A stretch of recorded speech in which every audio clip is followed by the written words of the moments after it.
The gentleman that kicked this whole thing off, I have something from him, and I wanted to read that out to you guys. Australia is broken. The Australia previous generations have grown up in and loved is rapidly fading away.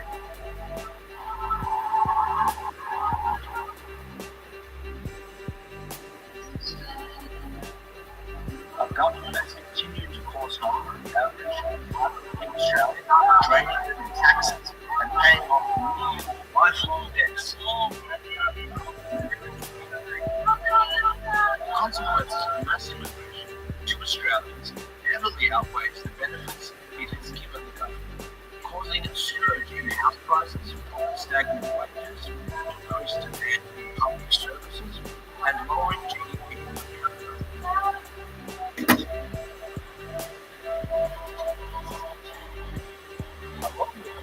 Australian identity as we know it quickly ceased to exist.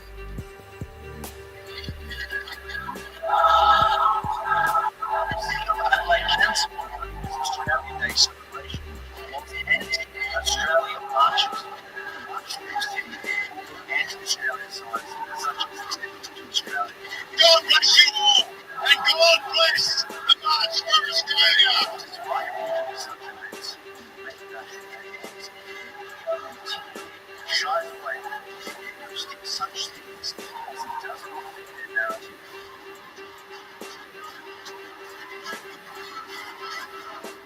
The downfall of Australia will continue with Labour on power. Therefore, Australians must have a big these two mainstream parties, despite the push of the narrative of Labour.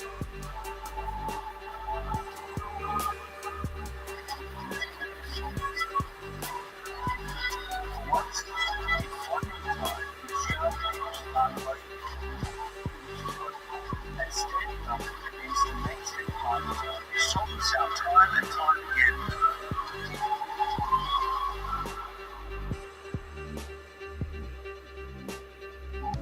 The events which occurred in Ballarat are just a start. Let's continue to fight back against Albanese and Labour.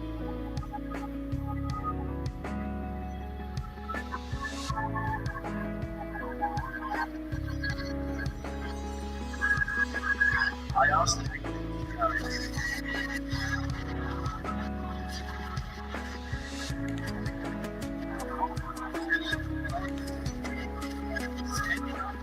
Everything stand up for their side.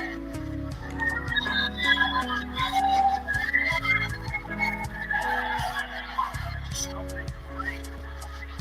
This will be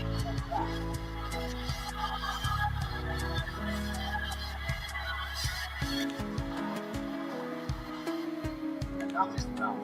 Save Australia. Basic laws of hospitality apply. If you're in this country, you do the right thing with your home. You're out. It's how we operate with our own homes. This country has the same standards. Now, the distraction has never been huge.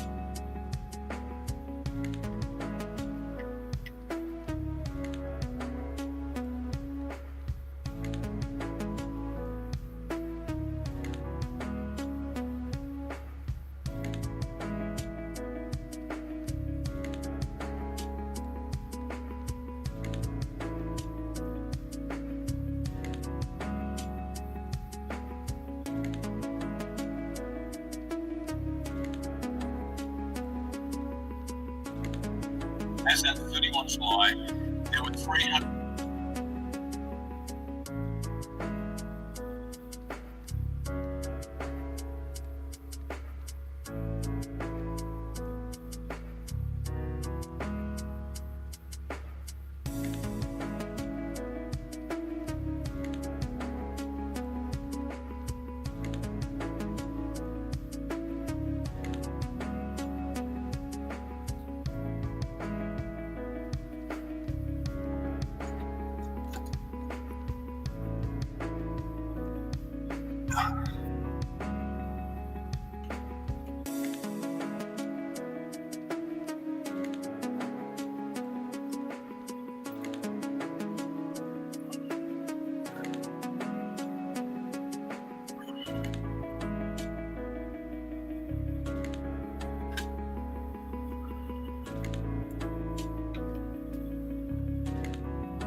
G'day everyone.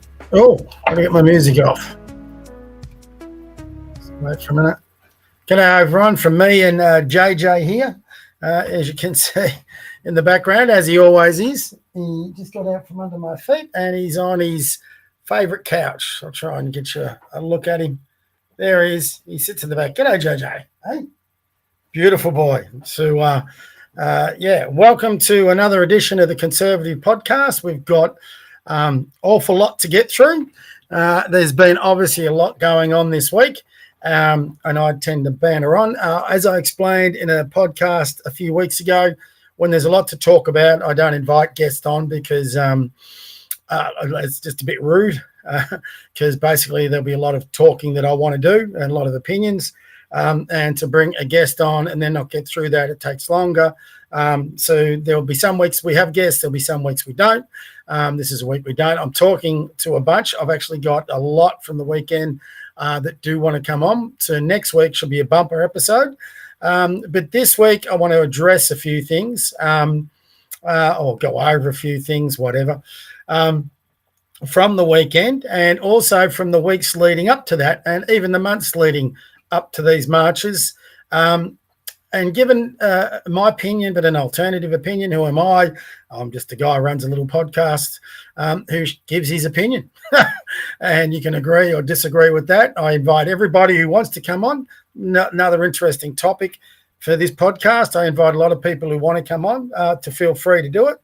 Don't care their background too much, as long as they're going to come on here and engage in conversation, and not do what a lot of other people do on podcasts where they yell over people and they try and make sure that another point of view can't be heard. Now, if anyone's seen my podcast, when I have guests on, I pretty much let them speak a lot, probably sometimes to the detriment of the podcast. But, you invite a person on, it's like inviting them into your house. You got to let them get their opinions out. So that's what we do here at the Eureka Conservative, and hopefully that leads to really constructive discussion and debate.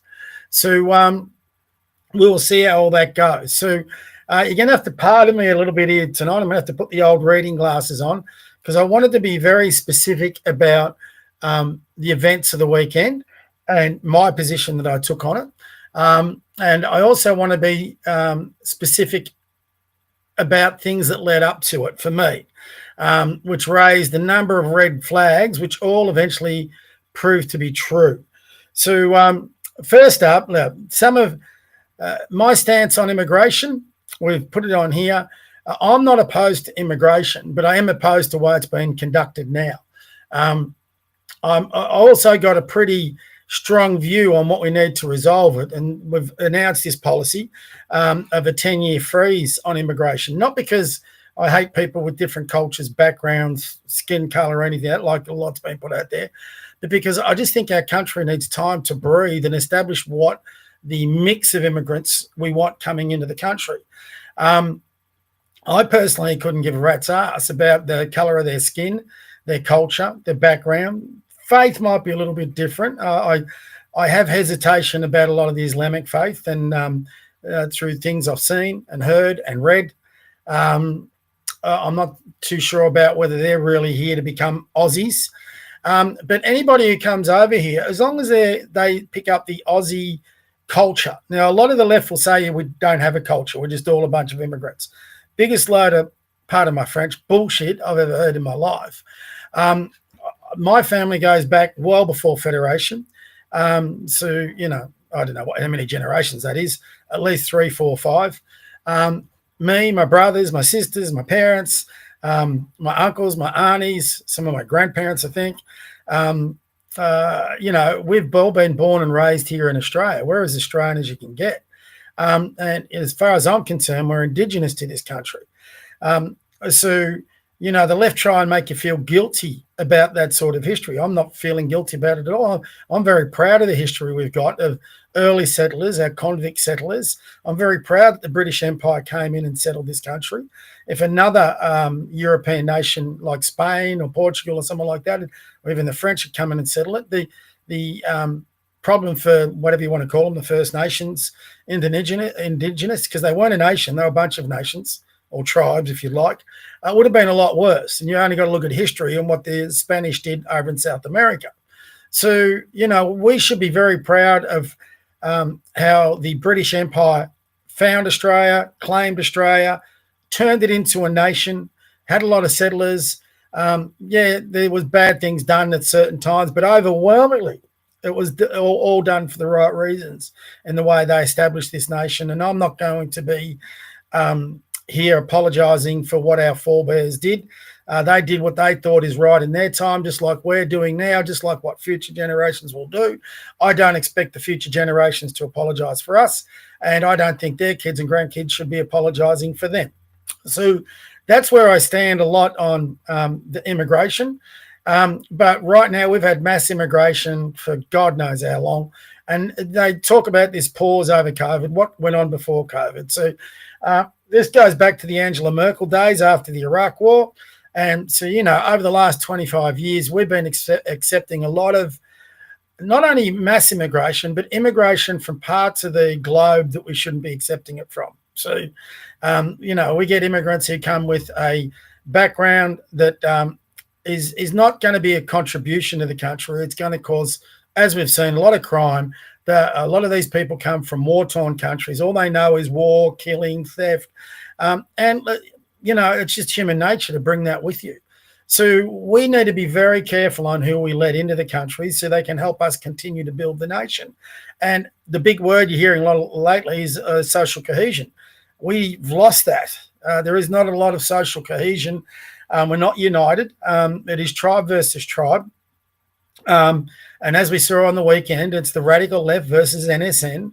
And then there's a lot of people in the middle who just want their country back to what it used to be. The vast bulk of the people that I saw on the weekend were just everyday Australians, mums, dads, even kids, which I'll get onto later on, who just want to see their country get back to what it was, the wonderful place it was, and we're trying to send a message to the politicians. Unfortunately, that message got hijacked. So they're my stance on it. Multiculturalism, for example, I think it's a load of crap. You come to Australia, be Australian. I'm not saying lose all your past identity, keep it, but your first priority is to this country.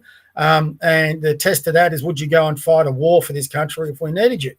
Now, if people are going to say I'm a Russian Australian, Chinese Australian, Vietnamese Australian, that's not good enough. You're Australian with a Vietnamese background, with a Russian background, with a Chinese background, but you're first and foremost an Australian, and you adopt our way of life, our Christian, Judeo life, whatever you want to call it, the fair go, building up a family, providing a great future, embrace sport, give your kids a real good education and a chance, to get a good job, build a good business, own a house, buy a car, have the best years of their life between 2030, which the current generations aren't. They're all caught up in politics and agendas and all that. I remember when I was between 20 and 30, best years of my life. Politics didn't bother me much. Playing footy did, getting my first car did, getting my first house to rent did, chasing girls at nightclubs did. You can't believe that now. And just enjoying life. And for 10 years between 20 and 30, that's exactly what I did. And that's exactly what our kids now between 20 and 30 should be doing. Turn up to an election, be a bit informed, have your vote. But back then, when I was between 20 and 30, which you all know is in the 80s, early 90s, you had two choices. A lot of people say we got to have a bunch of difference in the uni party. For generations, the uni party, if you want to call it, the two choices was great. There wasn't a huge amount of difference to them. What has changed these days is they've both got such radical positions. Like, for example, net zero, there's a large element of the Liberal Party that's just bizarrely committed to it. They're insane about it.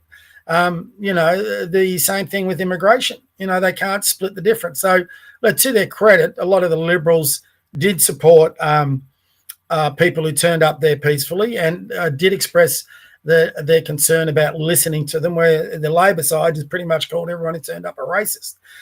Brad Batten on the Liberal side, just stupid what he did, which is disappointing because I think he had been performing strongly. That one statement could cost him. Now, I'm pretty sure I know where that statement came from, because he's got a few people around him in the leadering of that state party who are pushing for hate laws and all these sorts of things. And they should be shouted down. And also, David Southwick, I think, got in his ear about that comment. So Brad Batten needs to have a real rethink. Could be too late for him. He could be gone, which I think is a pity, because there's no one else in the Liberal Party except Maura Deeming, and I don't think she'll ever get the leadership role. She's got too many enemies in there, which is sad. But I don't think there's anyone really else in there that could probably unify that party and give us an opposition. Maybe Michael O'Brien, but yeah, I'm not too sure about that. So anyway, I think multiculturalism is bullshit. I've expressed those sorts of things. So earlier this year, I was invited onto a podcast. So that's just what I think about immigration. So it's very similar with a lot of the themes that were put about at these protests. I didn't attend the protest. I would have loved to. But there was an element of those protests that really bothered me. And I'll explain my reasons for that now. So I sat on a podcast earlier this year with, I think it's Dave right now. I can't remember what he calls the podcast. But a few NSN types got in there and started making comments. And I just expressed my opinion about the NSN, as I do. Basically called them low IQ cowards. We should not thing, and got a bit of heat after that. And ever since then, I've had NSN types on X pursue me, little bot cowards who come in after you, jump on your threads, do all this sort of thing. That doesn't bother me. Good luck to them. I'll talk to anyone, which I've done. But what it did for me, it helped me recognize a lot of the NSN accounts. And I'm going to be honest, it was a bit of a shock at first on how many there were out there. Now, someone put on X over the weekend, could be well right, that, there might be 100 of them, but they all have 5 accounts. So it feels like there's a lot more. I'm not too sure. My gut feel, here's the problem. When you have a vacuum in your politics, so we have got ALP governments everywhere, and we've got Labor-light, Liberal National Party governments all over the place. So I think the Nationals federally are starting to break away from that. But if you leave that vacuum where there's no real opposition to the maniacs we've got in government, someone's going to fill that void. And there's 2 voids being filled, in my opinion. One is the void for an opposition to the ALP. All right. There's no doubt, for example, in my mind, that there would be tens of thousands of people cheering on Tom Sewell? I think it's Sewell. So anyway, who had a crack at Jacinta Allen today.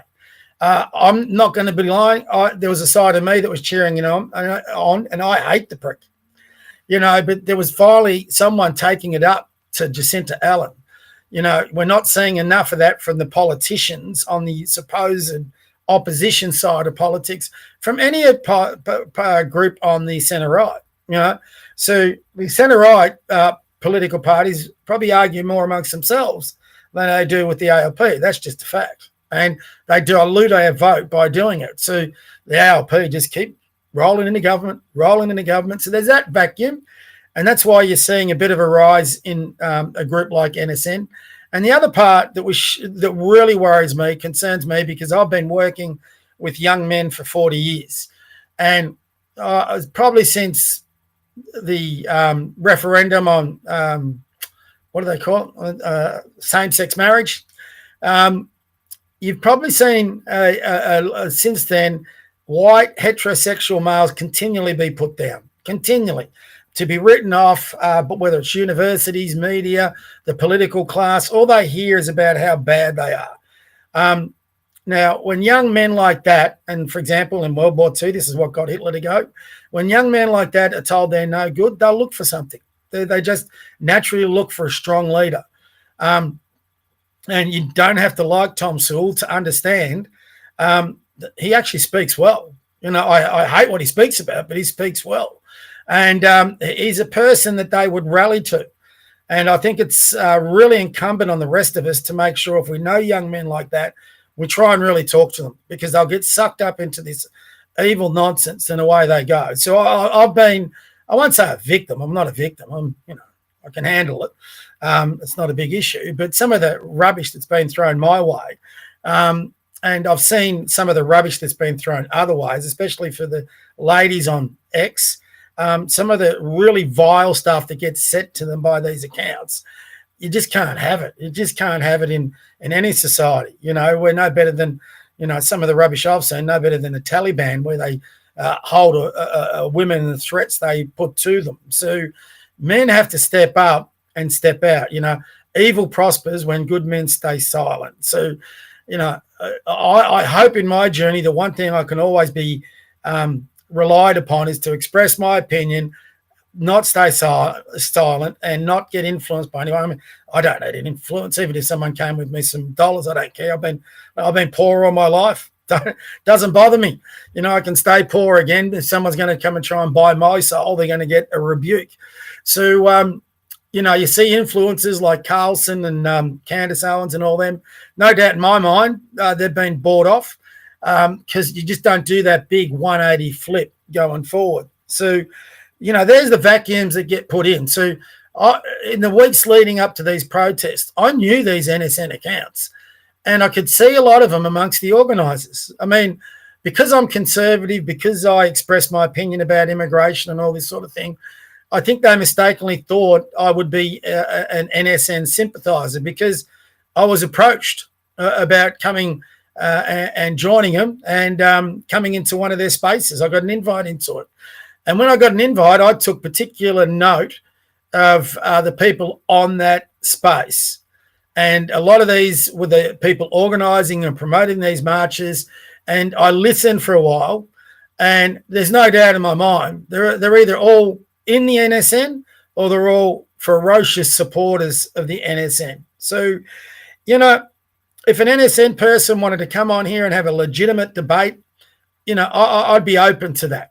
Okay, it's got to be a legitimate debate, discussion about their points of view. I think they're garbage points of view. I'm happy to have that debate. Interestingly, I've invited, I don't know, could be up to a dozen of them to come on.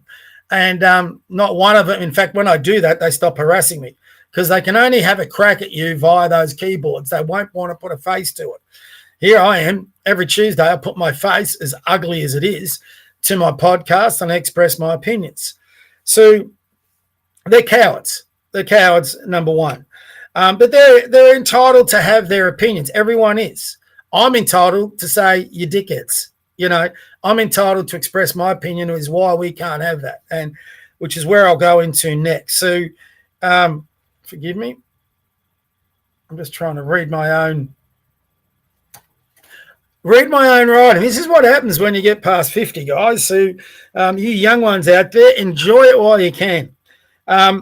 So, yeah, I knew weeks out that the NSN was involved. So basically, let's just call them what they are. The Nazis were involved. And I think people had a right to know that was the case. So, you know, weeks ago, not long after the pro-Palestinian march across the bridge. So, for example, I would never join a march that had supporters or people sympathetic to Hamas or any radical Islamic group. I don't care about your opinions on Israel or what they're doing. You just do not walk and march with radical Islamists. It's as simple as that. In the same breath, I wouldn't march or walk or be involved with anything with the Nazis. So, and my reason for that is quite simple. I was raised by the greatest generation on the planet. My parents survived the Depression, the Great Depression before World War II. They survived World War II. Dad fought in New Guinea with the RAF. He told us some amazing stories about his war experiences later in life. When we were younger, he just wouldn't talk about the war. We finally got it out of him a little bit before. He hated the Japanese, hated them.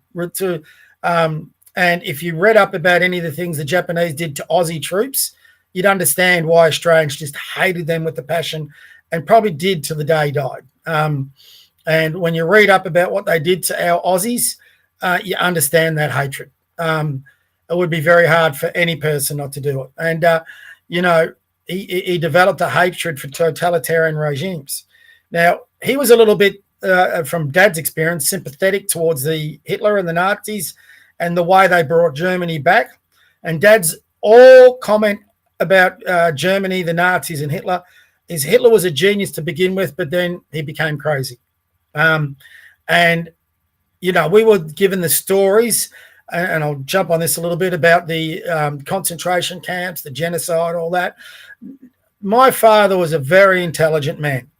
A lot of Australians back from those days, the people he served with, the people he went with, some of them witnessed those camps. So Dad came back with a totally different view from the war about the Germans, you know, the fact that they allied with the Japanese.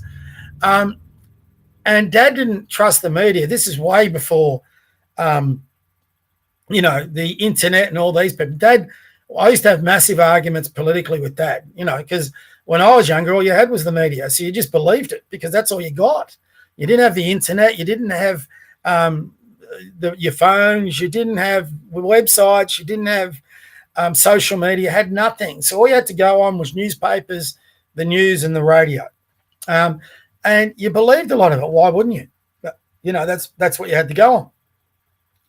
But Dad always told me, you know, you just cannot believe them.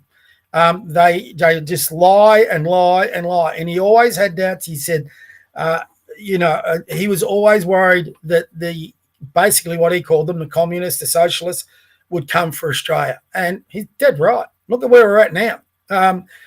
Albo's a socialist, a communist, Nelly. Dan Andrews was definitely a communist. I don't care what you say. Bob Carr is a communist. Jacinta Allen is a socialist pushing the boundaries of communism. I mean, just look at what they're doing with the treaty, what they're doing with the getting to farmers' property, bringing a law that any company can go into a property, you know, about, you know, the taxation of a spare bedroom. These aren't socialist policies. These are communist policies. Just the way they're indoctrinating our kids about trans rights through the education system and their safe schools program. These aren't the policies of a liberal democracy. And so Dad was always worried about that. But Dad always warned us about the Nazis, the skinheads. You know, the Nazis aren't something new. The skinheads have always been around. And these guys, I mean, seriously, they think there's something new, but we've seen them before. Anyone my age, you would have seen the neo-Nazis as well coming through. It's not like they've ever gone away. And, you know, these guys aren't doing anything new. It's the same talking points. It's the same lectures. It's the same idiotic bullshit, the same stupid ideology. You know, they try and proclaim themselves as being Christians. You can't be a Nazi and be a Christian. Simple as that. You just can't be. So, you know, the Dad warned us about a lot of these guys growing up. And so, you know, we had conversations with I come from a big family. We're Catholics. So Dad had 11 kids on his side, all my uncles and aunties. Mum had 9 kids on their side, all uncles and aunties. So we had cousins, uncles, aunties. We didn't need immigration because people had large families and they could afford to, unlike today. So, you know, on family reunions, weddings, sadly, funerals, Christmases, get-togethers, they'd all come together. They'd all share their stories. This is the way you got to develop your ideology, your politics. And they were all in unison about how bad the Nazis were, the Japanese were, how bad communism was. People could say it's indoctrination, but these people, you know, on Dad's side and Mum's side, the people that we had mostly were pretty intelligent, switched on people. And me and my brothers used to just sit at the kitchen table and listen to them debate and argue. And we knew our spot, not like they do these. You just didn't interfere in it because back then you would have copped a fair whack if you did. But it was fascinating just to listen to them and listen to their debates, their discussions, their war stories, all those sorts of things. So if I have to attend a rally that is organised by the Nazis, or even a rally that's organised by people sympathetic to the Nazis. Now, I know they not all were, but Sydney was, Melbourne was, Adelaide, there was a group there. There was one guy in Perth. I think Brisbane was pretty clear of it. I think a lot of the regions were pretty clear of it. But in the major cities, it wasn't, especially in Melbourne and Sydney. And you could see this coming weeks out. So my thing was, well, I just couldn't ethically attend. My integrity would have been too thing. So I tried warning people all that. So that's the stance I took, you know. So I would have loved to have been there with my fellow Aussies with my flag in the background there, and joining them to complain about our government and do all these sorts of things. But I couldn't live with myself and the memory of my parents and my uncles and all that if I did that. If they were still around with us, their venom would have been unbelievable if I'd done that. Look at my dog in the background, all asleep. I'll put him to sleep. So, yeah, I took that stance and I thought, well, it's only fair to try and give as many people some stuff. So I copped a fair bit of flack for doing that. Had a block party with a lot of the Nazi ones, just kept blocking them.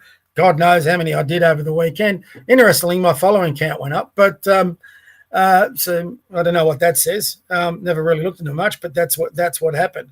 So, you know, what did annoy me a little bit is people then say, because you don't go to a march and wave a flag for a few hours, and I've got nothing against that.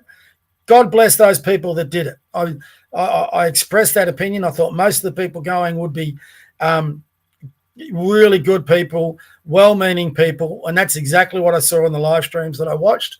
But unfortunately, when they got to the speeches, and there was Nazis leading the marches at both Melbourne and Sydney, despite assurances from people like Beck Freedom, who was not only side by side with those Nazis in Sydney, she was communicating, coordinating, using them, and then she was making excuses for them at the end.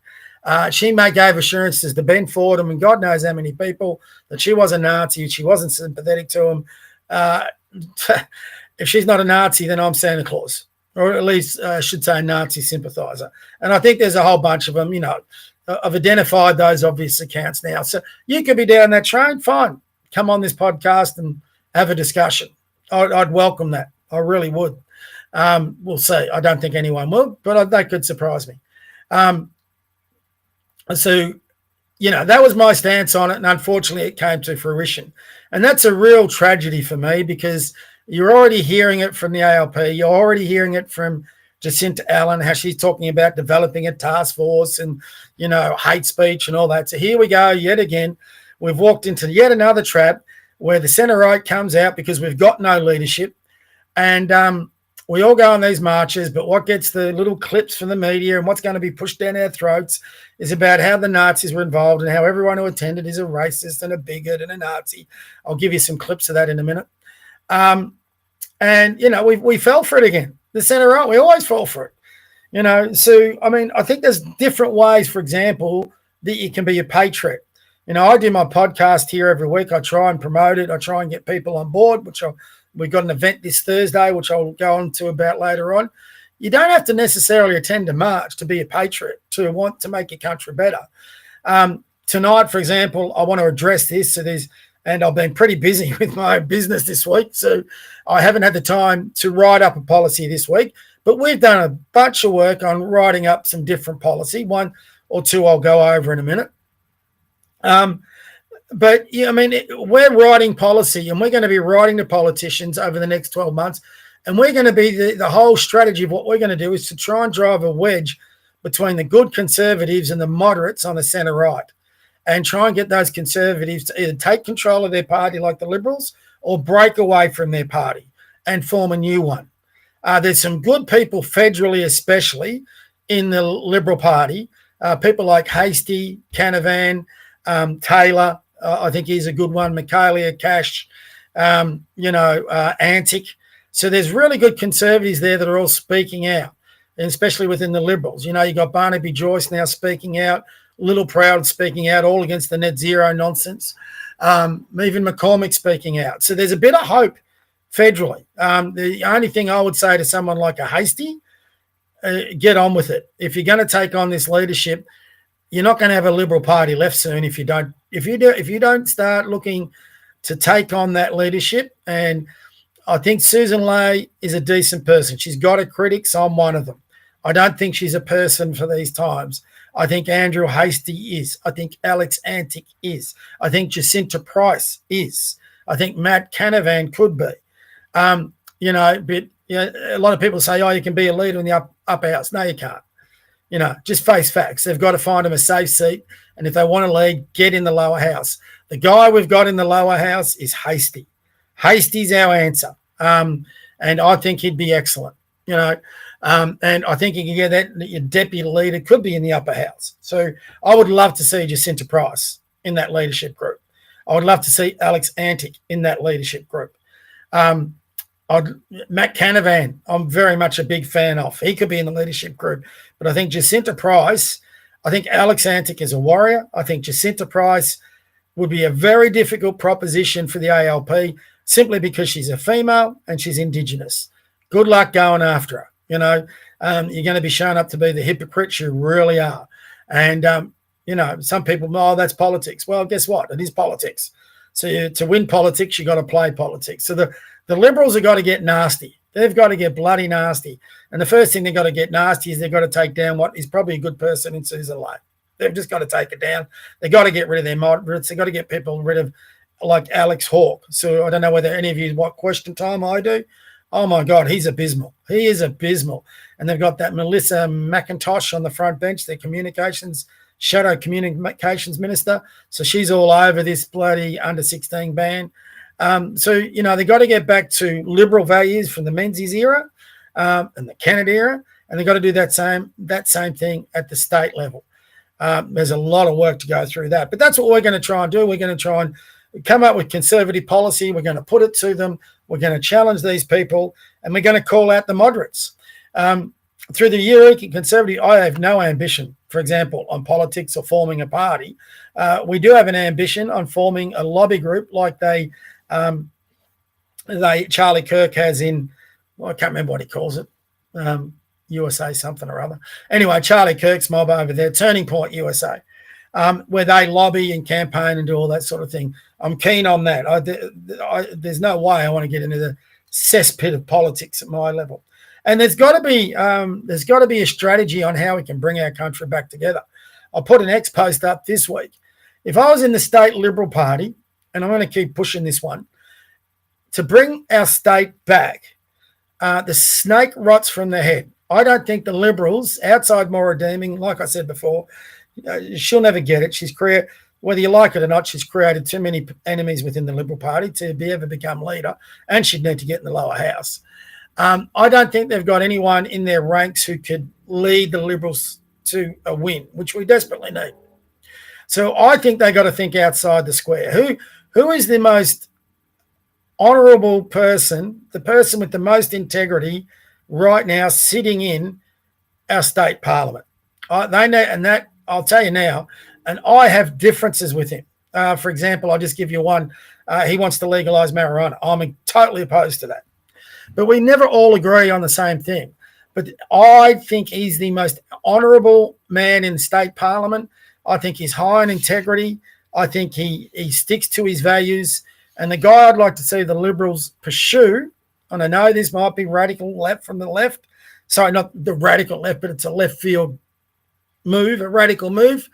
If I was in the Liberal Party, I would be approaching David Limbrick about becoming the leader of the Liberal Party. He's an honest man. He's a decent man. He talks well. He has strong values, strong integrity, strong beliefs. It would be a win for the Libertarians because they would get a lot of their policy on the policy platform. It would be a win for the Liberals because they'd finally have a decent leader that would appeal to the whole state of Victoria. And it would be a win for this city and this state.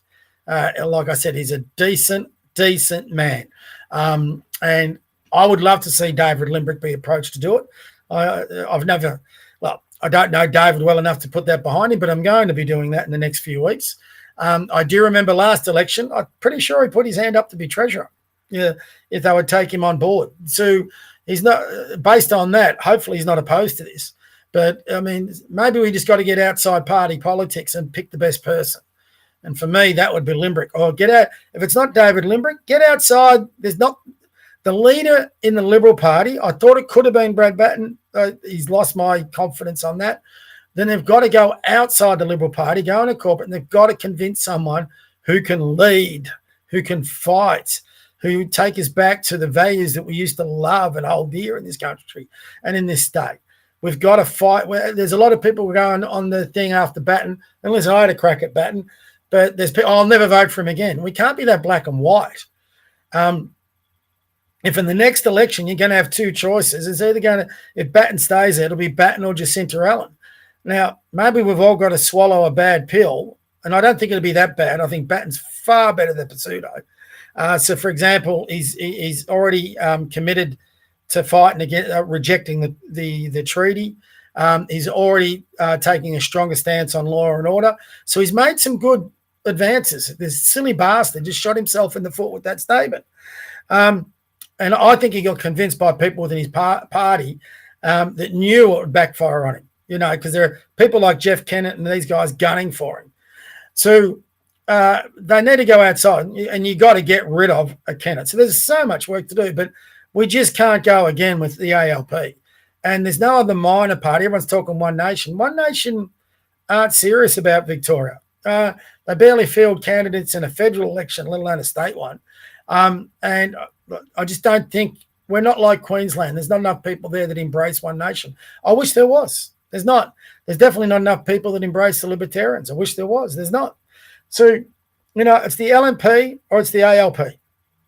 You call them the Uniparty, call them what, but we got to get the ALP out of office. We've got to get somebody in there that can address all they've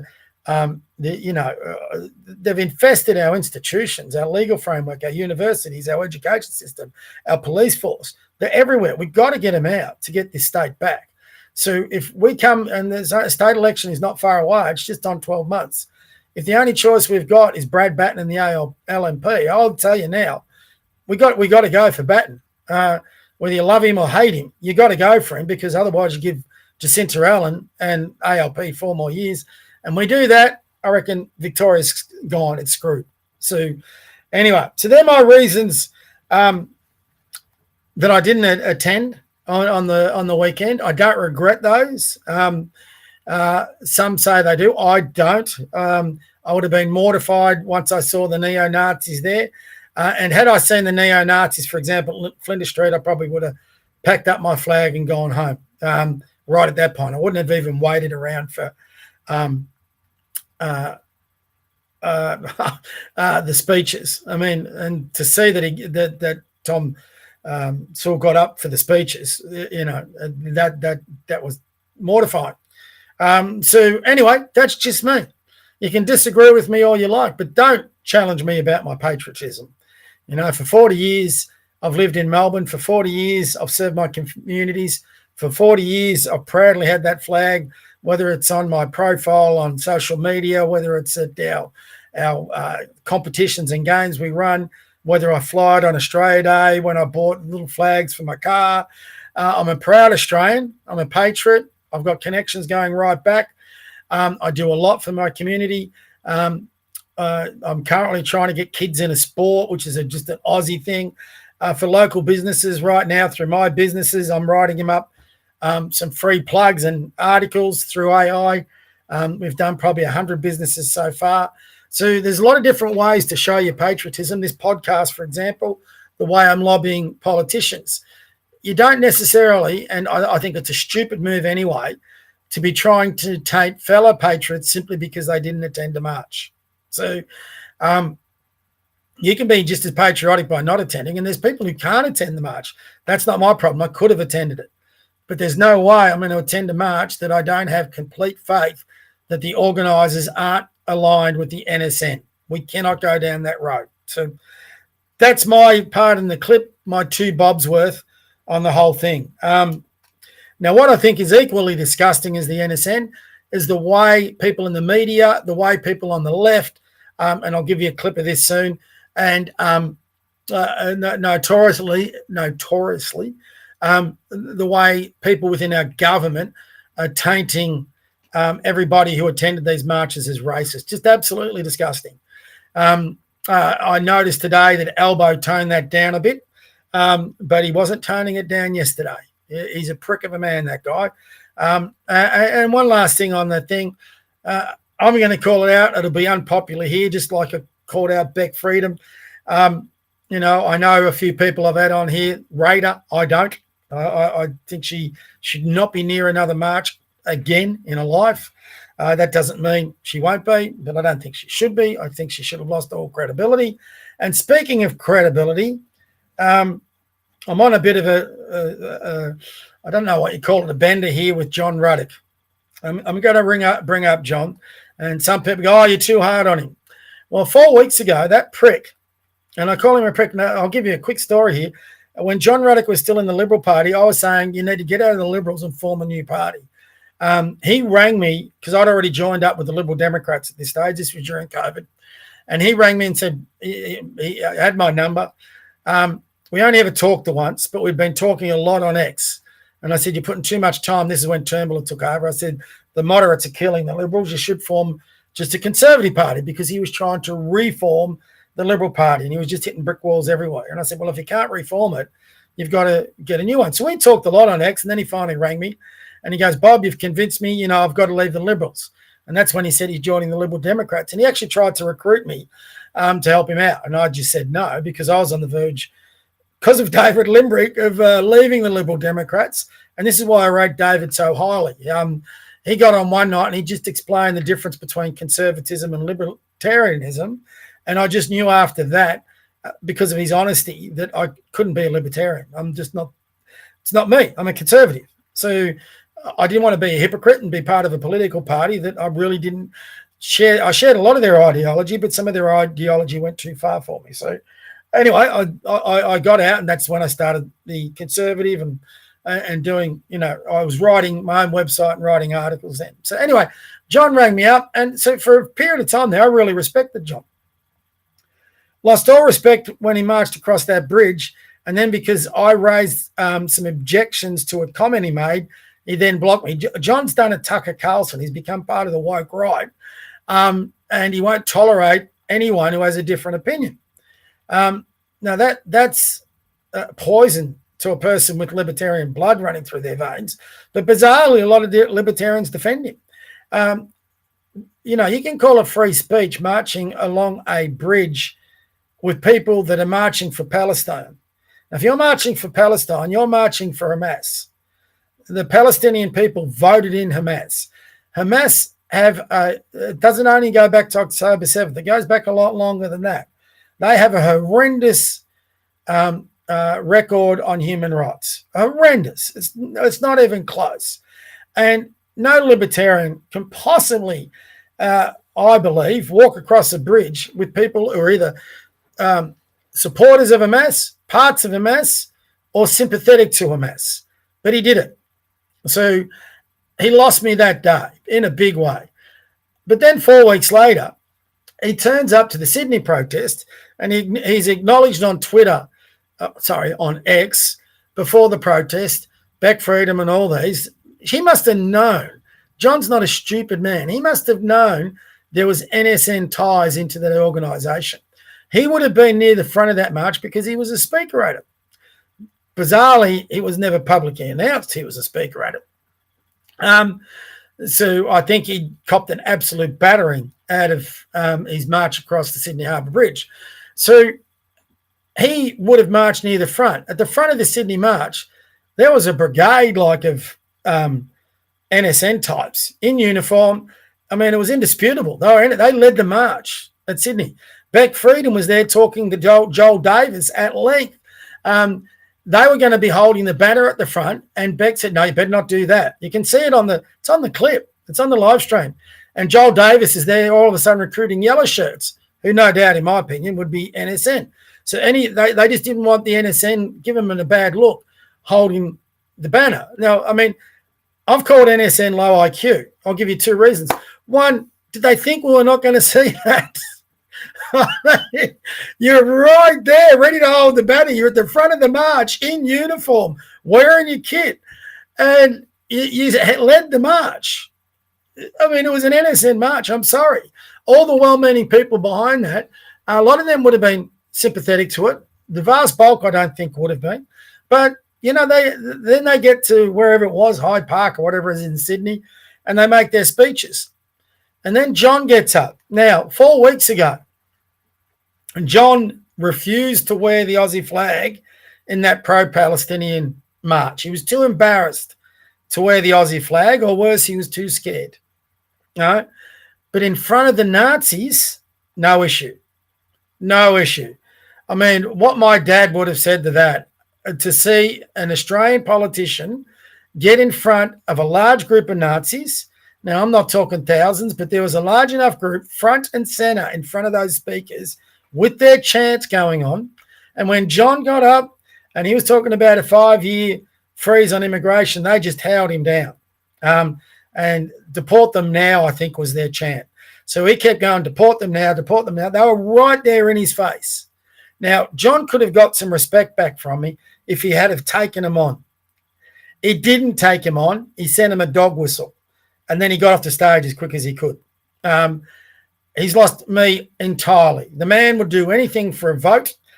He's not a libertarian. He is an excuse for one.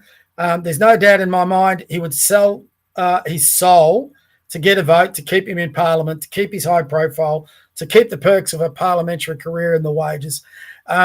No person with libertarian blood running through their veins would have got in front of that group and not challenged them. There's no way. John likes to quote Harvey Milei. Harvey Milei is very much an ally of Israel. If he had seen those Nazis in front of him, he would have called them out. There's no doubt. Good man, Harvey Milei, but John should stop comparing himself to him because he's not the dust on Harvey Milei's on the bottom of Harvey Milei's shoes. He's just not him. So anyway, that's my spiel. I thought it was important this week to have a spiel. If anyone's got some comments in relation to all that, feel free to send them through. I'd love to chat. Like I said, next week we'll get a few guests on. But that's my version from the weekend's events. Now, for those who haven't been with me before, one thing we do is we share the screen and we go through my Twitter account, which I'm not logged into, so I'll get logged into that in here. So bear with me as I'm keep chatting away. I'm hoping everyone can hear me. Let me just check this out. Yep, that's good. There was one, for those who are new to this, there was one episode where I managed to do a whole episode for an hour and a half with my voice muted and no one could hear a word I was saying, but no one told me on chat that was going on. They all just logged off. So anyway, I just thought because it was I think it was my second episode. So I'll just log in. Give me a bit of time, guys, into my X account. I do this every week. We just go through. I put, I think, what are interesting articles into my bookmarks, and then I share them. We have a bit further chat. Thomas Sewell, I hope I said that right. I don't know. Oh, here we go. I'm on. That was interesting. Premium.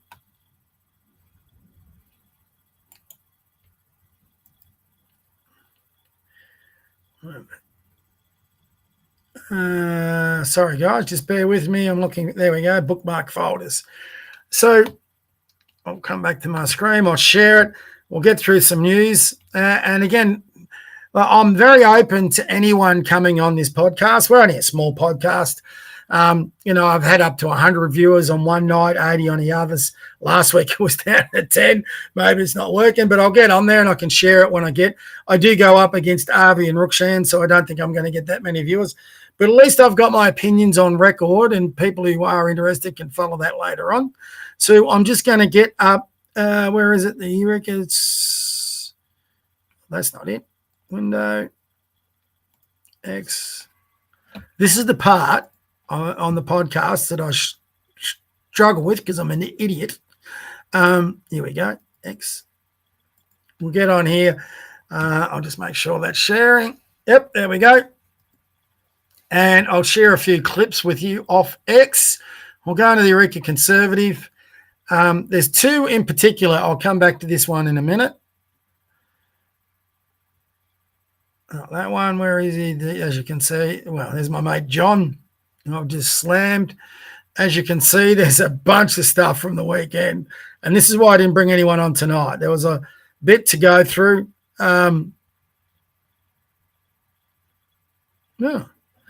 Okay. I'll go into a different book. There's one here I wanted to really share with everyone. I'll see if I've got it under a different bookmark. This is interesting. This was Saul getting up before he spoke. A lot of them just said he grabbed the microphone. Well, he got introduced and he got the microphone passed on to him. So that is nonsense. Oh, damn it. That there is a podcast. So, for example, as Joel puts in here, head organizer Becca the 31st doesn't know who is organising Melbourne. Well, I can tell you a bunch of those accounts there that I know, a number of them, either sympathetic to NSN or maybe members of NSN, simply because I've been into those spaces and they talk the typical NSN talking points, white nation, deportation, all that sort of nonsense. Anyway, you might agree with it. I don't. So that's fine again. Sorry, guys. I'm just trying. Let's try this. I've mucked this up because I should have saved it into my book folder. So bear with me. There's a thing here that I think is brilliant and probably sums up in 3 minutes. There's me. Sums up in 3 minutes what I've just taken 50 minutes to talk about. There's my mate Brad Batten. I need to get off to X a bit more, but I've been hooked on it these last 3-4 days. That's this morning. I've been paying out on Thomas Sewell. I've got to say, his little stunt this morning I thought was pretty smart. He lifted his profile during the week and he's gone and confronted Jacinta Allen, which no one's doing at the moment. Here we go. This guy, Two Worlds Collide. I don't know his name. I've read it somewhere before. I think he's brilliant. He's brilliant.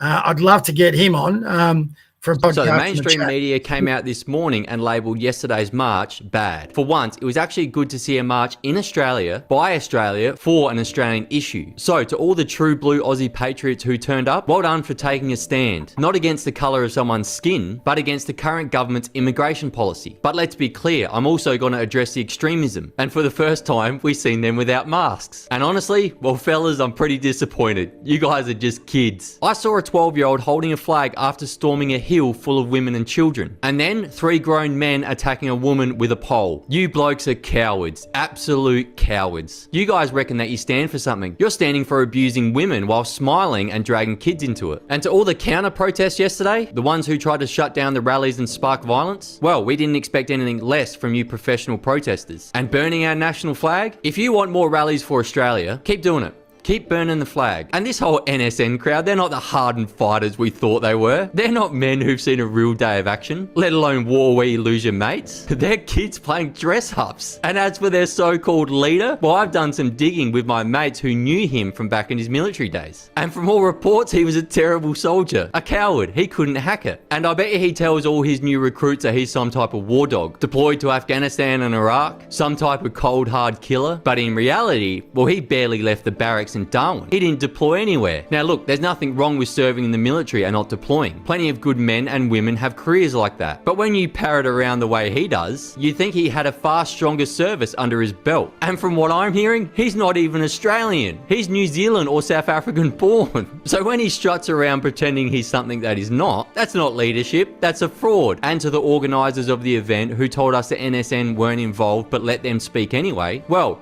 you're the problem. To places like Brisbane who told them to get lost, well done to you blokes. But to the organisers in Sydney and Melbourne, well, this one's on you. But here's the bigger danger. Extremists, they just aren't born that way. They're created by government and environment incompetency. When a nation is squeezed, taxed into oblivion, power bills are through the roof, and farmers are getting stripped of their rights, that's the kind of environment that breeds extremism. And this is exactly where our government has landed us. Because weak leaders making weak decisions are now creating hard times. So let me finish with this. To the patriots yesterday who marched against policy, not colour, well done. Because you can want mass immigration to be stopped, you can want violent immigrants to be deported, and you can want safe borders. And that doesn't make you a neo or a coward, because real Aussies don't need masks or violence to prove themselves. Real Aussies protect their families, stand by their mates, and fight for a country with courage and honour. And that's the spirit we need to move forward. Because when patriots, and I mean patriots, not these cowards, rise together with strength and integrity, there's nothing that can break Australia. What's your thoughts? My thoughts is that is one of the most brilliant bits of 3 minutes of talking. Listen, this guy is so good. He I can't recall his name, which is disappointing. Apparently, Alex Antic got him to speak to the Liberal Party. I don't know where it was, whether it was up in Canberra before the resumption of question time in Parliament.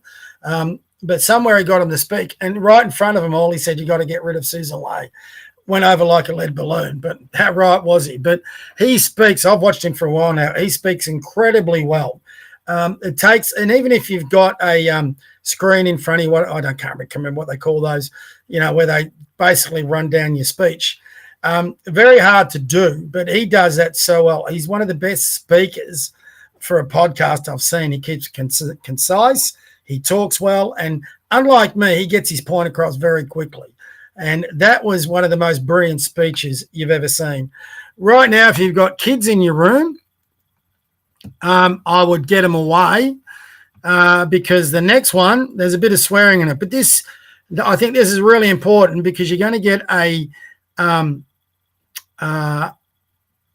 really good example here of the difference between the left and the right of politics. So obviously this young man is I'll find out his name one day. Terrible that I can't remember it. This young man is a patriot. He's of the centre right, just everything he puts in there. You're about to get a version, when I find it, of the – sorry. Should play it again. Is that good? I'll go in our bookmarks. And here we go. We'll share this one. Share. This is our friend Abby Chatfield. I'm sure you all know her. Now, what she did today is she got a boyfriend involved. Now, if you got, like I said, if you got young kids in the room, clear them, get them out of there, because there's a bit of swearing about to go on. This is her boyfriend. These are the radical left. All of you pieces of shit that won't listen to a woman because you call me hysterical, here is actually an adult man who will speak to you. Well, what I'll tell you is, if you're going to be going out there trying to protest to keep this country, first of all, just think about that sentiment. You fucking moronic little piece of shit.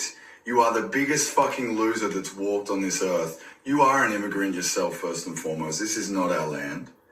Which is it doesn't take a fucking genius to know that. But you're so far from that it's kind of to be expected. Needs a reminder. To think that you're protesting against immigrants, that's not even what's going on here. This is flat out racism. And anyone that denies that, you're a fucking racist. You're a piece of shit. You belong in fucking jail or worse, which I won't say. But the main thing is, you are all bigots. You're pieces of shit. You belong on the bottom of everybody's shoe. You're a stain on this fucking country. You shouldn't represent this country at all.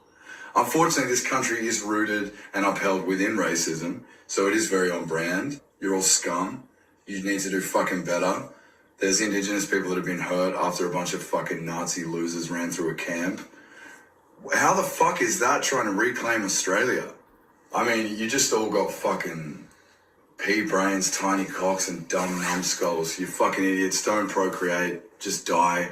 You don't belong here. Piss off. You racist fucks. You're all losers. Grow up. Lovely people, aren't they?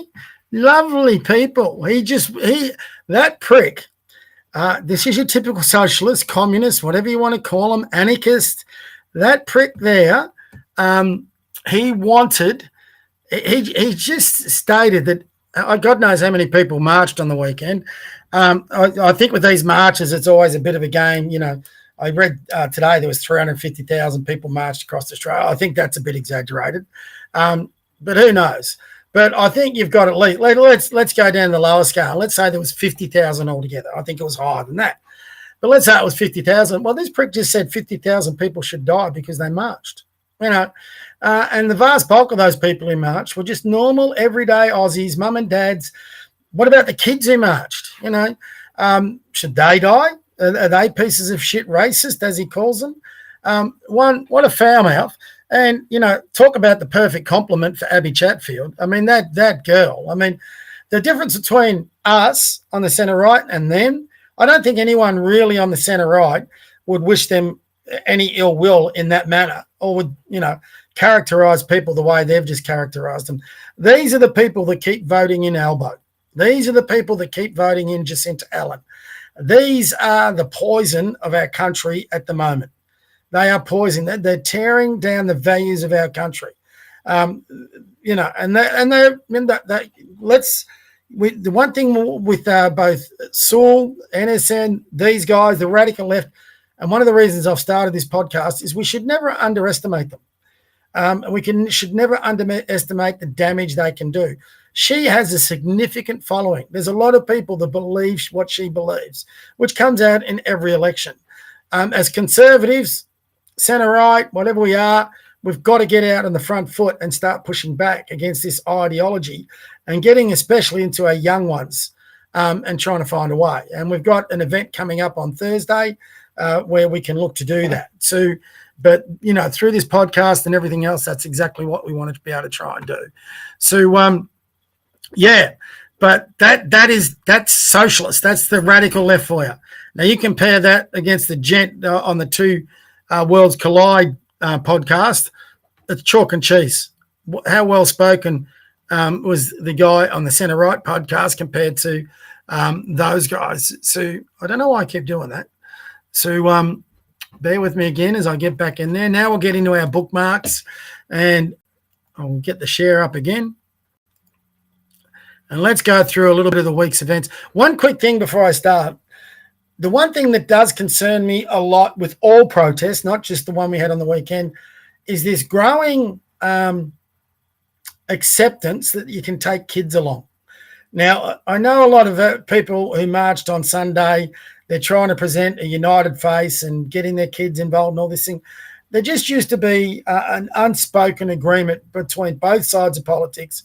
You never took kids to a protest. I mean, some of the stuff that was going on the weekend and with Melbourne, with petrol being thrown on people, balloons full of piss being thrown on people, the swearing, the attacks, the violence, you don't want your kids around that. You don't need to take your kids to these protests. Honestly, kids should be kids. They should be at home having fun, playing on their PlayStations. I know some of you say, oh, well, we want to teach them values and all that. You can teach them values without taking them to these marches. I would really encourage people not to take your pets, not to take your kids. Just let the adults sort it out. Old school thinking, I suppose, but that's what I do. And we shouldn't. Some people had a crack at me about, but the left, they march alongside, the radical Islamists. We should be able to march alongside the NSN. The one standard we should never try and copy or become the equivalent of is the radical left. We've got to be better than that. We've got to show a better side to our side. But anyway, get off my soapbox. Let's go through it. All of you pieces of shit that won't listen to a woman. We'll just shut her up a little bit. Oh, that's why. All right. Yeah. So this is why. And listen, one thing I haven't said yet, and I want to say this, sorry, I forgot about it before. I've sounded like a negative Nancy for 5 weeks. And, I get why people get pissed off with me because I've been, Guy Shell, I can't remember his name. He's up in Brisbane. Yeah, he threw some shade my way. So I invited him on the podcast. I'll follow him up on that. Hopefully I can get him on. I actually really like some of the stuff he does. And to his credit, he's come out against the Nazis this week. And they ran a very good rally up in Brisbane. They didn't let the Nazis anywhere near it. They were in the crowd. You can't do much about that, but they didn't get up to speak, all that sort of thing. So, people came out, and Rosita here, who's fantastic, she just put in a bunch of the reasons as why people were out against Albo, against his policy: mass immigration, lower productivity, increased homeless, increased poverty, record number of food banks, record businesses closing, increased food power and rent prices, decreased transparency, destroying our US relationship, cozying up to dictators in China, Iran and Gaza, demolishing social housing towers, letting BlackRock rebuild and control social housing, destroying the energy system. It wasn't just about immigration. People are just pissed off.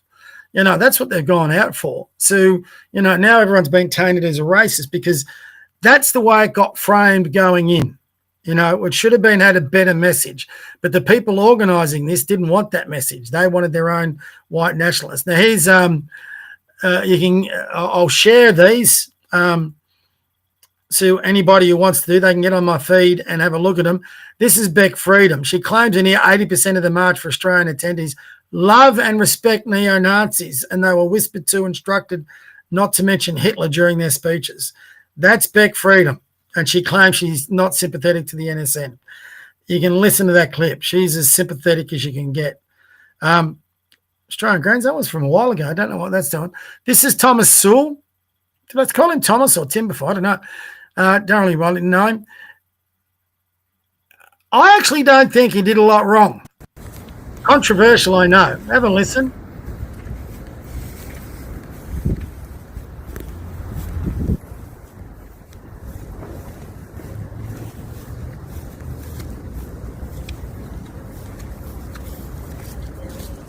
There's a Shinter and a crew. He's seen them. He's obviously made a beeline for him. And now the security's trying to keep him away. Hey, Jacinta Allen, why don't you think Australians have the right to protest? Get out of the way. Hey, Jacinta, don't put your hands on me. Get out of the way. Get out of the way. Get out of What's the the way. language? Why don't you think Australia? Don't put your fucking hands on me. There you go. Don't put your fucking Get out of the hands on fucking me. way. Yeah, you don't have the right. I'm at a safe distance. You don't have to put your hands on me. Hey, Jacinta Allen, why don't Australians have the right to protest? Why don't Australians have the right to protest? Why do you want to ban us for protesting? Shouldn't we have the right to speak in our own country, you coward? They turn it Shouldn't we have the right to speak in our own country, you coward? Have your goons attacked me? Now, I don't like this guy. I think he's a piece of filth. I don't like the fact that he's got that cross on his shoulder with the stuff he does. And I found out on the weekend he's a Kiwi. He's not even Aussie. So why deport him? Why haven't we deported him? A lot of people were critical of Dutton, but I can tell you what, Dutton would have deported him. He deported a bunch of people. So he needs to go back to New Zealand. But we don't have an opposition in Victoria. No one opposes Daniel Andrews. No one has opposed Jacinta Allen in any meaningful way. He will attract support for this because he stood up to Jacinta Allen and he's had a real crack. Now, some people should say there's a better way. I don't think there's any, personally, standing there and challenging Jacinta Allen like that. I don't think that's wrong. I think every Victorian should be able to do it. That's free speech. Our politicians should be accountable.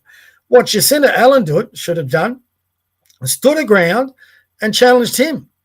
But no, she ran. She ran like the little coward she is. She's got a security group and a staff there. Let's run to the car. Now that's gonna play well with his NSN crew and anybody thinking that NSN are okay. That'll win him over some people to their cause. It's actually, as much as I hate him, pretty smart. And, you know, even though he got arrested today, that is just, by arresting him, they're going to raise his profile. Now, he should have been arrested for what he did yesterday at that camp. Begs the question why there's that camp, whatever they call it, in, what do they call it? It's the Camp Sovereign or Sovereignty or something like that. What the hell's that doing in the middle of a park anyway in the first place is beyond me. But anyway, he assaulted people. He led the assault. He should be charged and he should go to jail for it. But that's not going to keep him silent. You know, they put Hitler in jail for a while when they had a big rebellion against the government. It just made Hitler more popular, brought more people to the cause. I think the politicians in this state have got to be very careful they don't turn this guy into a martyr. And the only way you can do that is by the way you communicate. Running away into your car, I don't think is the way to do it. So anyway, just my opinion. So we'll get back. How do I get out of this? Here we go. So that obviously that was all over the news today. I had that last week. I don't know what's going on here. This was pretty embarrassing in Brisbane. So most of the stuff in Brisbane was good. But obviously they did have some NSN types in their crowd because this guy showed a lot of courage as an Indian to get up and speak. And I thought he actually spoke well if you took the time to listen to him. But they didn't give him a chance. Seriously, that's right. So I want to say that yes, I'm a brown man. Yes, I'm an immigrant from India. but I came here for the right reason. So that is what immigration meant around the world. Yeah. Not taking but giving. Not demanding but respecting. Yes. But what I see happening today, this is not immigration. This is an open door policy. Anyone can come in, claim a spot, and demand that Australia change for them. They are not blending in our culture. They are not protecting our freedom. They are twisting it.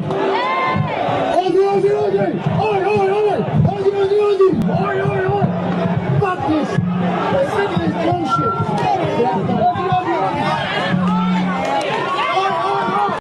Unpopular opinion, but in my thing, that was disgraceful. I mean, I know a few Indians. They're not. No, we are getting a mass amount of them coming in. That's not their fault. That's the politicians' fault. And I've had a few Indian families, Sri Lankan families I've become quite good friends with. They're good. Most of them are good, decent, honourable people. Should we be flooding our country with the immigrants from there? No. Just like the Vietnamese are good, honest, decent people. The Indonesians who come across here are good, honest, decent people. The Greeks, the Italians, a lot of them have helped build this country. That's no way to treat a person who's speaking up for Australia against the very things that we're arguing against. And now, what was another view of that clip was people in the background yelling out to let him speak, but they couldn't be heard. So there was a lot of people in that crowd that were actually standing up for him as well. Again, this is where we don't want to go as a country. There's people that were born here with Indian backgrounds. They're Australian citizens, or they've obtained their citizenship. What we've got to be able to do is bring them in to accept Australian values. That's what this guy's done. He accepts Australia as it is. He should be welcome. So what else have we got here? So this is a thing about Nazi Beck. In this clip, you'll be able to see there's the NSN. That's Joel Davis. I'll just try and take down the sound a little bit just to show you about. So there's Beck. She's got the NSN on her left. You'll see here they're getting these yellow shirts to carry the banner. So the NSN are about to get this banner. And then Beck comes up and she has a talk to Joel Davis. I'll see if I can fast forward it a bit. There we go. She's talking to Joel Davis. She's saying, no, you guys can't carry the banner. And you'll hear here in a minute, Joel Davis gets his guys away.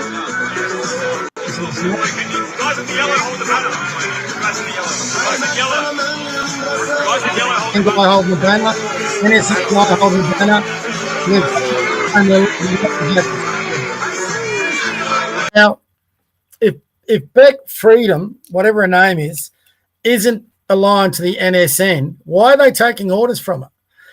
Why are they lined up all here in front? They saw the optics could have been bad, so they got these yellow shirt guys to take the banner. So there was a point there where they're going to let the NSN lead the march and carry the banner. So, a bit nuts. Here's something. This lady, I'm pretty sure she tells you exactly what a conservative is. Couldn't agree with them all. I want you to notice the difference. A conservative thinks you're wrong. A liberal thinks you're evil. A conservative says, I disagree. It's a free country. A liberal says, I disagree. You should lose your job. A conservative tells their kids no. A liberal asks their kids for their permission. A conservative wants freedom from the system. A liberal wants freedom funded by the system. A conservative says, toughen up. A liberal says, trigger warning, reality. A conservative trusts their gut. A liberal trusts 42 peer-funded studies. Until they disagree with one, then it's misinformation. A conservative waves a flag. A liberal waves 17 flags and still calls this country oppressive. A conservative will just block you. A liberal, on the other hand, will report you, dox you, and email your employer. A conservative supports free speech. A liberal supports free speech as long as you agree with them. A conservative says you're responsible for your life. A liberal says society failed me. A conservative fears losing their rights. A liberal fears being misgendered by a barista. A conservative runs a family. A liberal owns a democracy where the 4-year-old has equal voting power. Two things out of that. Spot on. You couldn't get a better example of what a conservative is compared to a radical leftist. But one thing, people might rain on me for this. Why is it that conservative women are so much more attractive than radical leftist women? Sorry, but she's gorgeous. I don't mind saying it. I think it's fine for a grown man to appreciate a very beautiful woman. And not only is she beautiful, she's got an intelligent brain, obviously. Ali, she's a legend. She was copped a fair bit of abuse for, like I did, for calling out the NSN being involved in these things.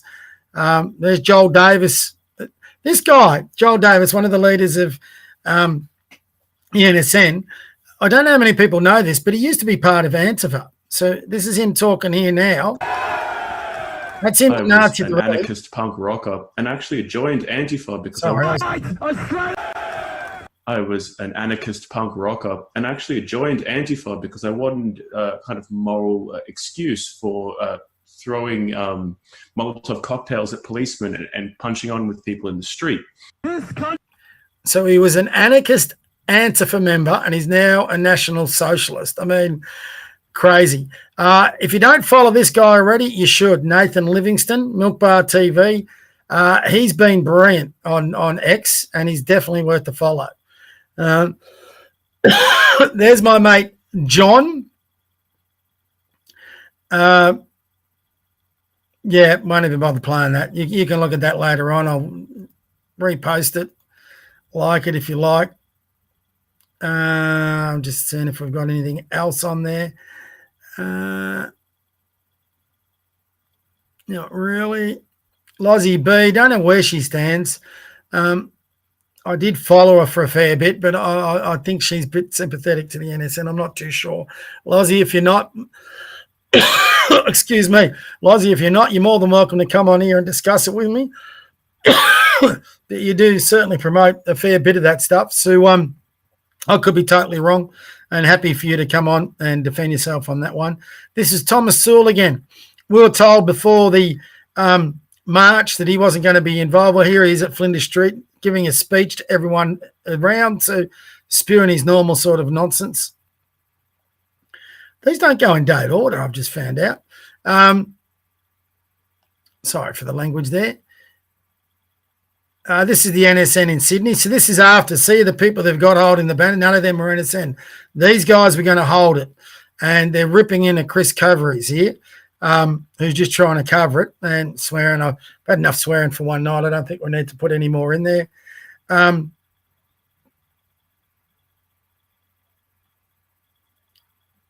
Yeah, definitely doesn't. This is really well. I don't know how it organises itself here.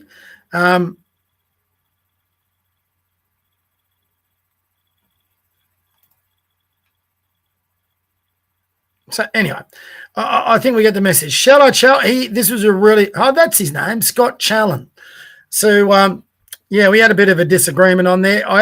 He put up a post today where I 100% agreed with every word he said. So I was pretty happy to see that. And listen, that was pretty emotive on the weekend.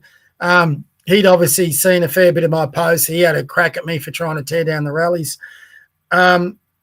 He's in Brisbane. They were one of the few cities that arranged a good rally. He wasn't down here in Melbourne. I could see the NSN accounts getting all over that thing. So I think different in every state. So he speaks well. His clips on X are worth a follow. I'm going to try and get him on as a guest. He's got a similar following to what I've got here, but I think he's got a bit of high profile than me. So whether he would want to come on or whether he's lost the plot for me, that's fine. I'm a big boy, but I wouldn't mind getting him on because I think he's an interesting look. It definitely is mixed. When you're a white as me, it's easy to infiltrate racist rallies. So there was a few. And this is in Brisbane, and this is Shalachal again. So if you listen here.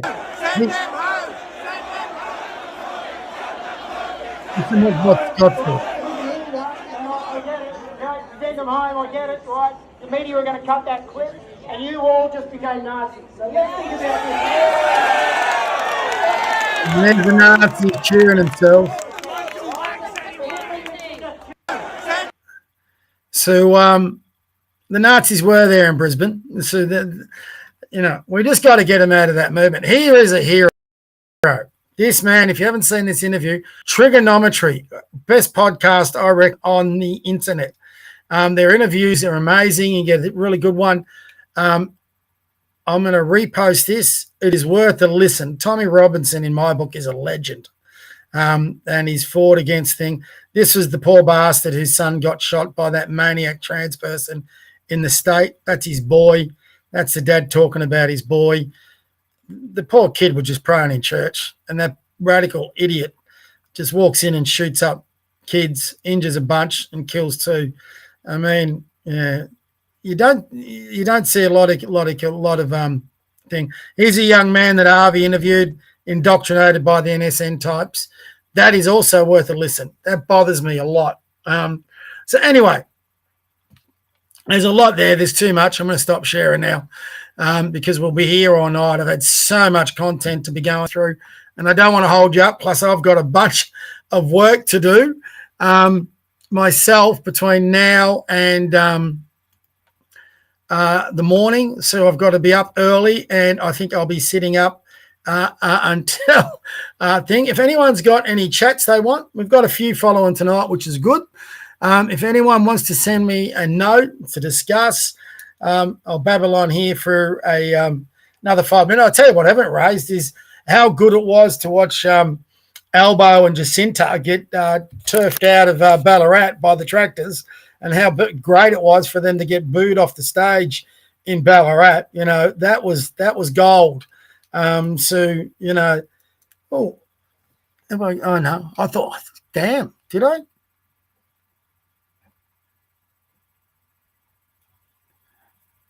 Long live the righteous boom. I don't know who the hell this guy, Halsberg Invader. Long live, well, that's intelligent. Long live the righteous boom. That's all he puts in there.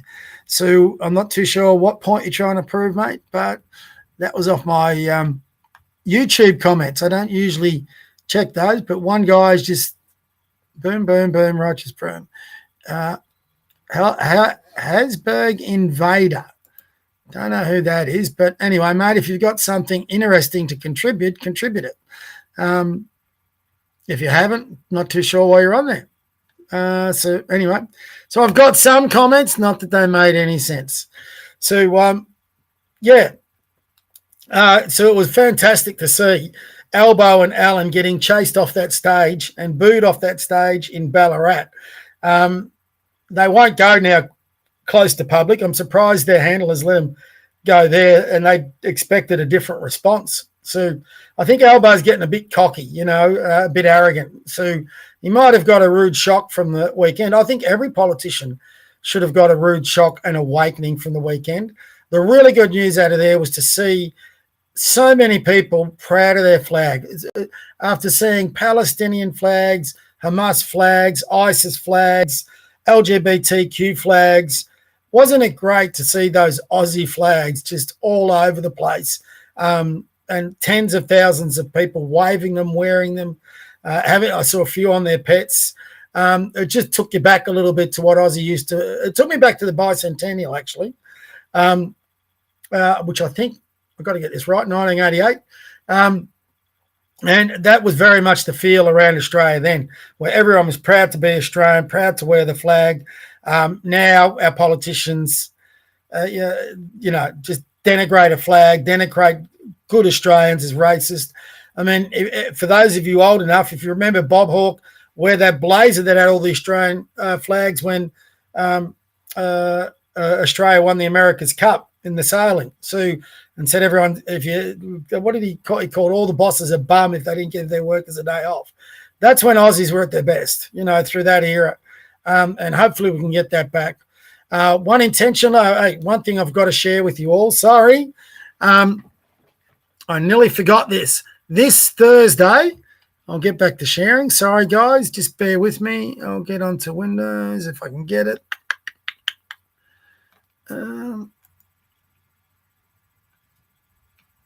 Just bear with this Thursday at a place called the Hobson's Hotel in Sandringham, Melrose Street, Sandringham. We are having our first live event. Now, people aren't registering, so it could be just me having a Palmer and a pot, but we are looking for people one thing, so I'm sorry I didn't bring this up. Actually, I should have done this earlier. Just give me a tick. One thing that the left does far better than us is they organise. This is one of the issues we had with the rallies, is we're just not organised enough, especially here in Melbourne.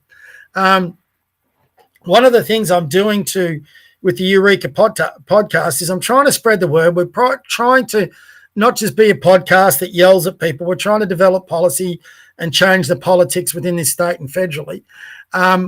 But one thing we want to do, here we go, flashcards, Chrome tab, Thursday, September 4th. I'll share this. We're also doing these live events. So this Thursday, if you're in Melbourne, we're going to start at 7 o'clock. I've had to agree to take it downstairs at the pub. We'll get a table for enough people. They reckon they can fit us in. We did the upstairs part here. I'll see if my mouse works on this. Anyway, the upstairs part we were going to go in, but they've had another request from a booking. So I've had to say to the guy, I've had to agree with the guy at the pub that they'll go up there. So we'll be downstairs. So if it's just me, I'm going to be sitting there having a palmer and a pop by myself. But I'm hoping we get, anything up to half a dozen, 10 of us, if not more. They can get there and we can just talk about what I'm trying to do through the Eureka podcast and get more people involved and regularly do that once a month across Melbourne, so we can turn one person into 10 person into 100, and hopefully 100 person into 1,000. And we can start developing, like Turning Point USA, people coming together to try and change the politics in the country and create a movement that impacts on politicians rather than us having to worry about being politicians. So there's no cost in this. All you got to do is just turn up at the pub. It's a fantastic pub. Like I said, they're Melrose Street in Sandringham. And we just have a palmer, a pot. Someone corrected me, one of the young ones, they call it a schooner now, apparently. So I'll always call it a palmer and a pot. And chat about politics and especially conservative politics. So if you're conservative-minded, if you know of other people that are conservative-leaning, or if you know people that are just interested in what being a conservative is all about, and even if you're a libertarian, just centre-right, come on down, have a chat. There's a way to exercise patriotism. And hopefully we can build a group that can actually organise things like marches, protests, forums, like Turning Point USA does, where we can go, for example, to a university and engage with younger ones and get them away from the radical leftists and the NSN types, get them into something far more positive that is going to make this nation great. That's exactly what I'm trying to do. And that in itself, like I said before, that without marching is patriotism. So if you want to do something very significant, I would argue this is probably more significant than even a march, because this is going to be something consistent we're doing on a weekly basis and a monthly basis with the live events. Then feel free to come along. If you're not in Melbourne, get in contact with me and we'll spread the word about this. If it becomes really successful and we can get this thing going and up and running, we will look to start doing ones in every major city, probably starting with Sydney next. That would be interesting. So it would be great to have somebody from Sydney become a part of this, and they can organise a pub and a booking, and we can, fly up there and do things like that. So which is what Turning Point USA does under Charlie Kirk. So we've just got to spread the message, and I think this is a great way of doing it and a great way of spreading patriotism. So, yeah, I nearly forgot all about that. So I'll come back to our chat. If there's no other questions, which is not, I can't see anything. I'll have a quick look at our YouTube thing. Yeah, no, just righteous boom. We don't have anything there, but righteous boom. Tad boring. If you're saying we're the righteous boom, great. I'm not too sure that's what you're saying, but anyway, or it could be just some random guy from the internet. So that's where we're at. So I've been talking now for well over, close to 90 minutes. So I hope I haven't bored you to death. I think so. No announcements on policy tonight. I just wanted to cover those marches and my thoughts on it. God bless everyone who turned up. God bless everyone that had the right intentions. God bless every real patriot of this country. Let's all come together. Let's not slander everyone. It's really important that the centre right and the patriots unite here for the sake of our country.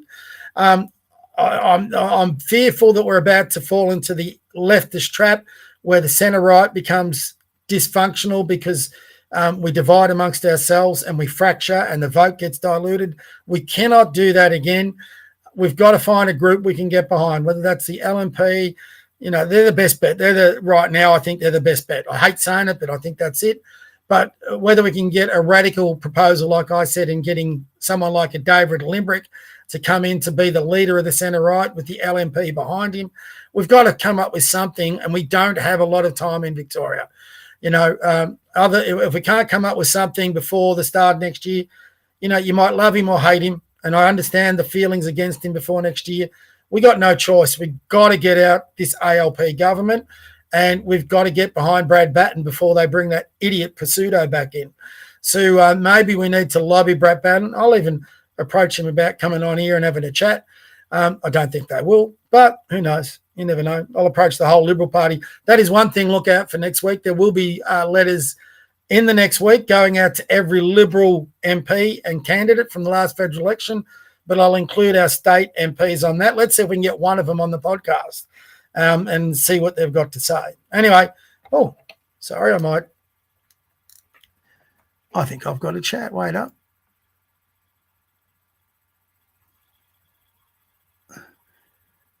Oh, God, here we go.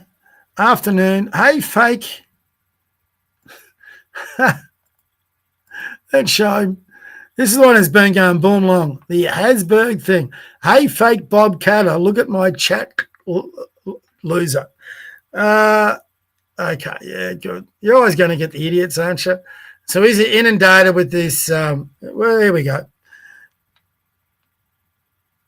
It's not the Eureka idiot. It's called the righteous boom.